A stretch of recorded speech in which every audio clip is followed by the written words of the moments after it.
Hi everyone, Anthony Fantano here, internet's busiest music nerd, and it's time for a review of the new Moonface album, Julia with Blue Jeans On. Moonface is the pseudonym for Canadian singer-songwriter and multi-instrumentalist Spencer Krug. He has been in a number of different successful bands and projects over the years, like Swan Lake, Sunset Rubdown, as well as Wolf Parade. His newest is Moonface, and it's the most indulgent and seemingly flexible of his projects so far, putting out an EP of songs based on marimba, an album of songs based around organ, another full-length album where he actually featured a full-fledged band that was playing songs he had written. He's been releasing at least something with every year that he's been writing music under this name, and his latest here, Julia with Blue Jeans On, is another pretty surprising turn in his Moonface-based ventures. Spencer is not with a band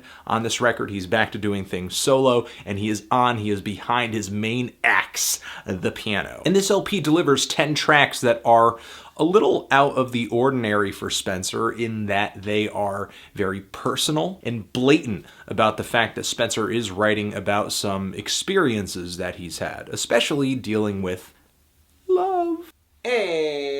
A lot of the tracks on here are very clearly love songs. However, it's not like Spencer explores just simply one side of love throughout this record. This album has romance and tragedy, infatuation, loneliness, and there are some moments here where Spencer is just being deeply introspective, like on spots such as Love the House You're In. It feels like he's trying to deliver these personal experiences without sugarcoating things, over dramatizing things, or building things up a little too much. This philosophic approach that Spencer is taking with the lyrics on this LP is stated in just a few lines on the title track here. It's a madman's game, making the commonplace unreal. Fantasy. It's a madman's game, at the very least, a young man's game.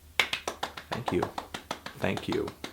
Thank you. And this is really like a turning point for Spencer, because typically his songs lyrically are so odd and esoteric and extravagant and eccentric. He's not even delivering his lyrics on a lot of these songs in an incredibly concise way. There are so many tracks here where it feels like his lyrics are just rambling. They're not structured that heavily. And this is a direction that I think Spencer pulls off very well some of the time, maybe not so well on other tracks here. I think an example of this working out is when Spencer can pull together a passionate track, a moving track, a riveting track, like the title track on here, where there's a lyric that hits me where he says, "I think the only word worth singing is not God, it's you." And the track to me is all about finding beauty. It's about finding inspiration in not only the ordinary, but this other person whom you are in love with.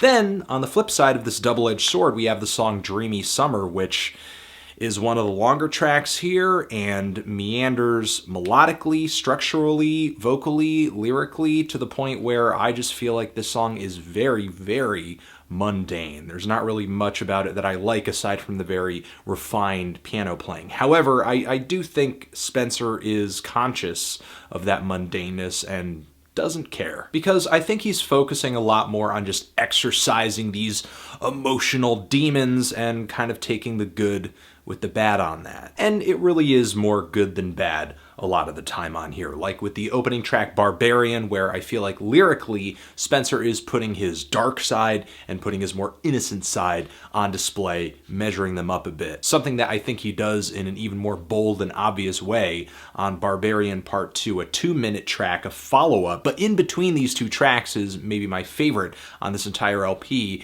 Everyone is Noah, Everyone is the Ark, where Spencer is taking relationships and needing other people, whether these relationships be platonic or romantic or whatever, and comparing this to the story of Noah and the Ark. I think my favorite line on this entire track is when he says, "Everyone ends up talking to the sky or staring the elephants in the eye." Another particular line on here that makes the metaphor really obvious is when Spencer is saying that everyone gathers souls around themselves to feel needed and useful and loved. Then there is the dark yet unapologetically cheesy November 2011. A track where Spencer is talking about how he is destroying his own music and how it wasn't that good anyway, destroying computers, and getting together with his significant other in this track, who he refers to as his slaughterer. And I feel like there are a group of lines on this track that display just how crazy Spencer and this girl are and how flawed their relationship is, but there are moments of great beauty throughout this track too. But then we get hit with the refrain that's just basically a repeat over and over and over of, baby, we both know that we're both crazy. As far as other tracks on here, there's the very dramatic Black is Back in Style and the very grand closing track, Your Chariot. Maybe not one of the most epic songs on this LP, but as far as the piano playing on here, it is very, very, again, grand and a beautiful display of Spencer's chops to kind of close this LP out. As far as the sound goes on here, it's a very simple portrayal of voice and piano. The piano sounds like this very well-kept grand piano, and the sound, the recording is just pristine. And the singing on this record, another change for Spencer in a sense, is some of his most vulnerable yet. I feel like you can call Spencer Krug a lot of things, but you cannot call the man emotionless as he croons and yelps and moans and shouts and through every single track here. Typically, songs like the ones that are delivered on this LP where the structure and the lyricism and the story and just the point is all so loose, it just doesn't turn me on. I mean, prime examples, the Last Weekend album, the new Nick Cave and the Bad Seeds album. However, with Spencer's captivating vocals and potent emotions and somewhat self-deprecating lyrics, I think this and the very sharp piano playing adds up to some great introspections, a lot of personality, and some very enjoyable songs too. I didn't love this thing, but I did like it quite a bit. I'm feeling a light to decent 7 on this. Transition. If you've given this LP a listen, what did you think of it? Did you love it? Did you hate it? Why? What do you think I should review next? And that's it. Anthony Fantano, Moonface, forever.